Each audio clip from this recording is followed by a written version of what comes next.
Well, Nebraska has started the first half of their season 5-1, and coming off of that early, what we call "quote unquote" easy stretch of games. Nebraska has made pretty good work of it. UTEP, you see there 40-7, Colorado 28-10, Northern Iowa 34-3, losing to Illinois at home. The defensive issues from there seem to have been fixed in the following weeks.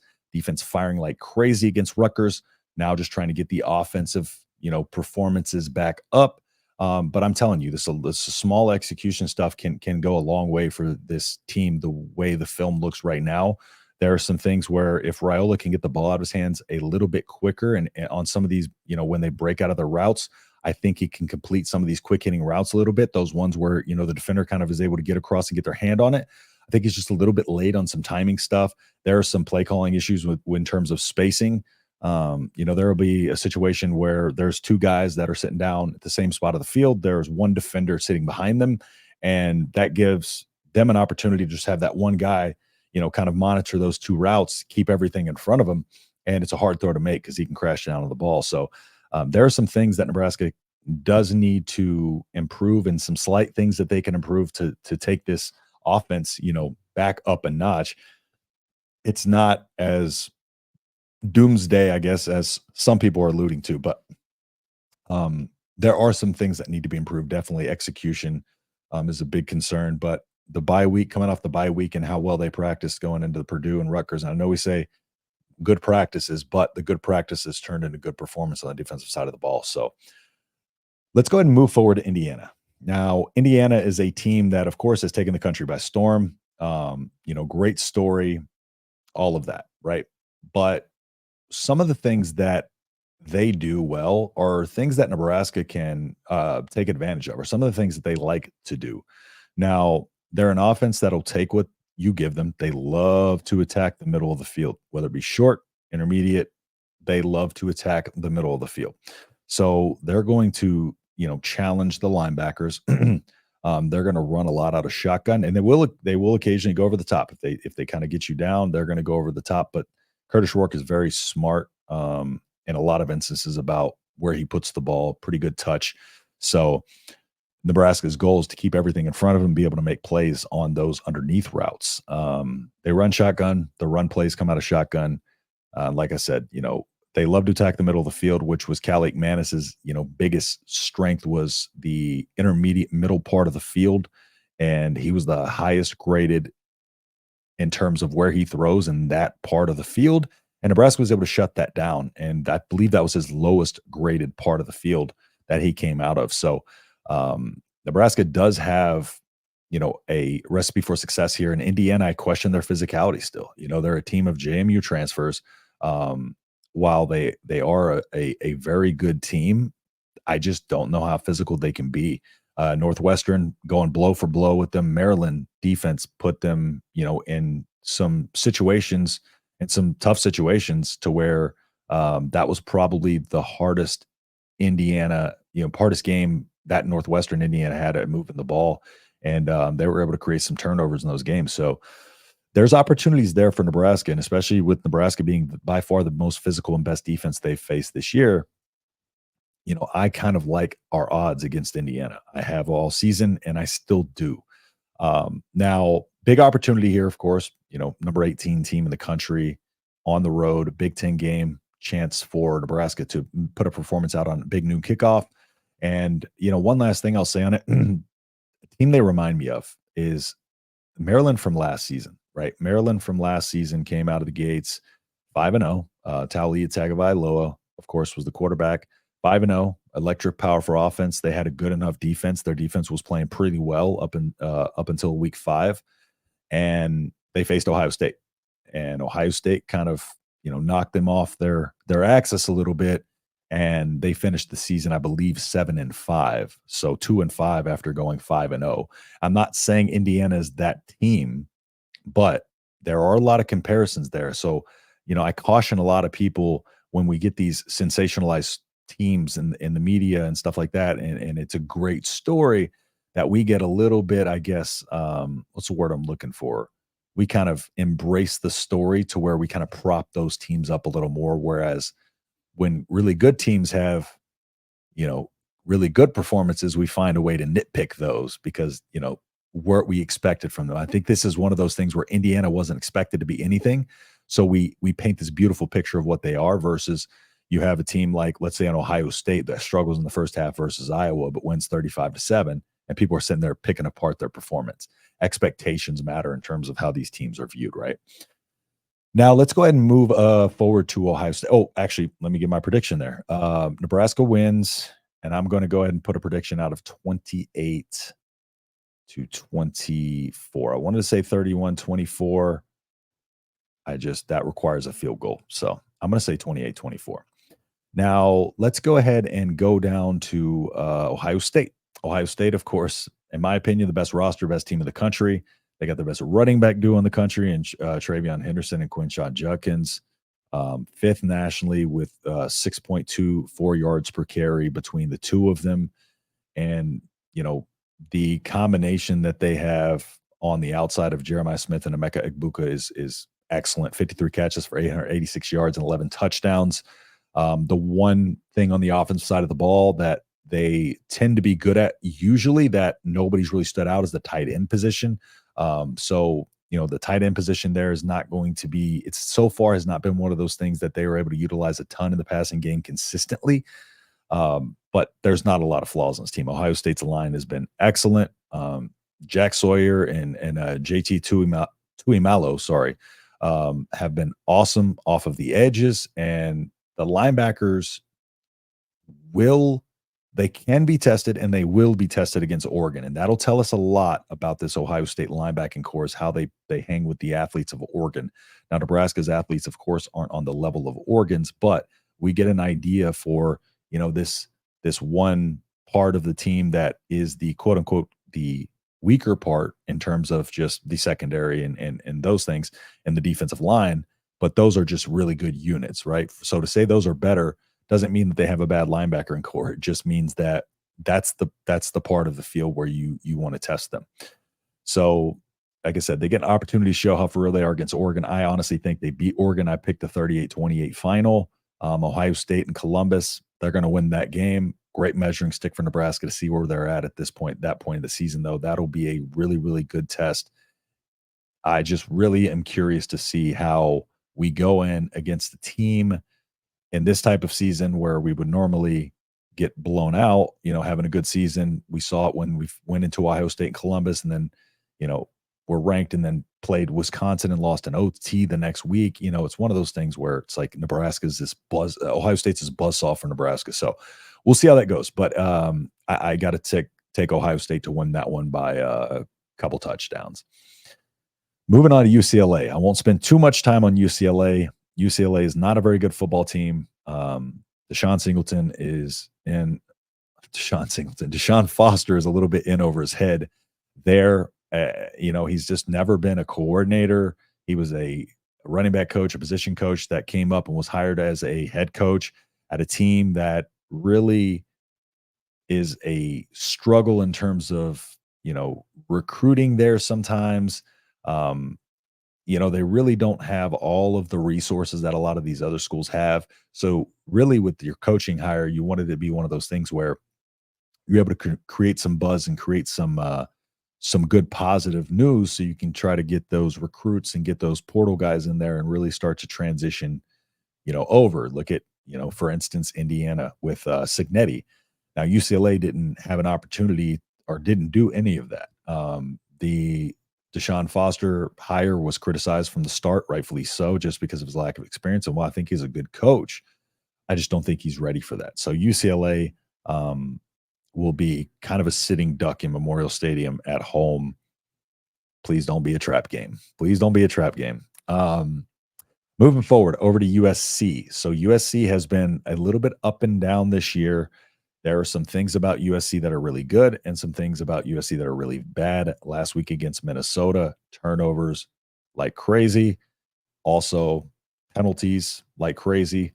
So USC is a team that, on the interior defensive front, they got some dudes on the defensive side of the ball, especially on the defensive line. Nate Clifton, Gavin Meyer, Abasiri.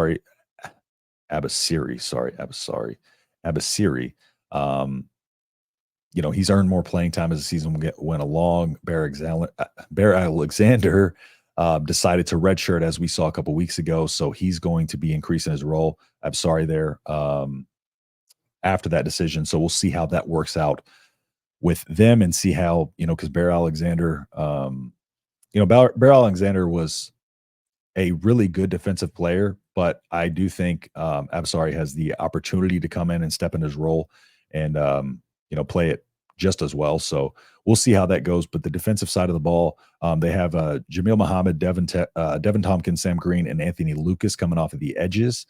Now, like I said, they have discipline issues, flags, turnovers. Now Miller Moss he's had amazing flashes. And Miller Moss is a really, really good quarterback. He is an excellent quarterback, and he's under Lincoln Riley. So I won't put anything outside of the realm of possibility. But they have the issues with the discipline, the flags, turnovers, and the turnovers really come when Miller Moss is under duress. So if Nebraska can put some pressure on them and really kind of bring that physicality to them, because USC, they got a little bit out physical by Michigan. However, their physicality did hold up decently well, but we have seen them get pushed around by some Big Ten teams.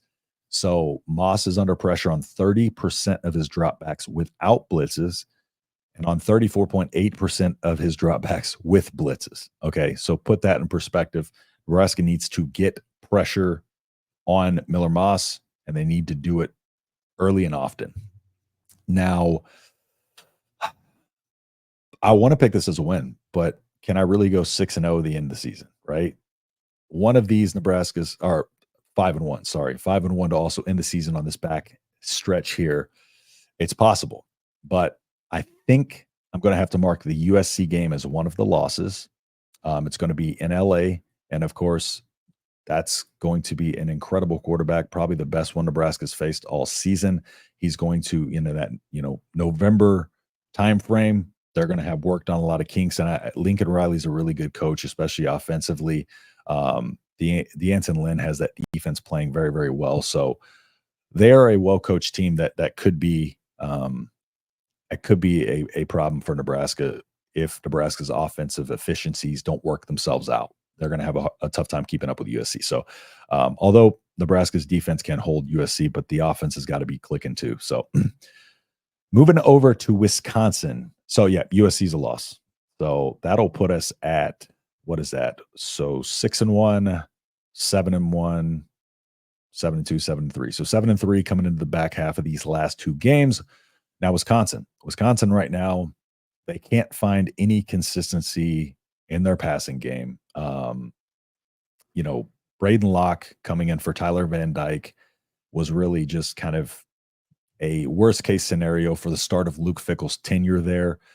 You have a Wisconsin team that is very used to winning a certain way for 20, 30 plus years. And then all of a sudden that's changed up by Fickell. That reminds me a little bit of the Bill Callahan hire, right? Nebraska, a historically running team. Bill Callahan comes over with this West Coast offense, doesn't have the personnel for it. It really, really struggles. People don't like it because it's not Nebraska. And y'all know the rest of that story with Bill Callahan. That's kind of what it reminds me of. But Luke Fickell, my opinion, is a better coach. But year three, he's got to do something. In the portal, he's going to have to do something in year three, or else his days are numbered, because there's already question marks about, is he just a coach that is really set for a group of five program? Like Schiano. Schiano's a perfect coach for Rutgers.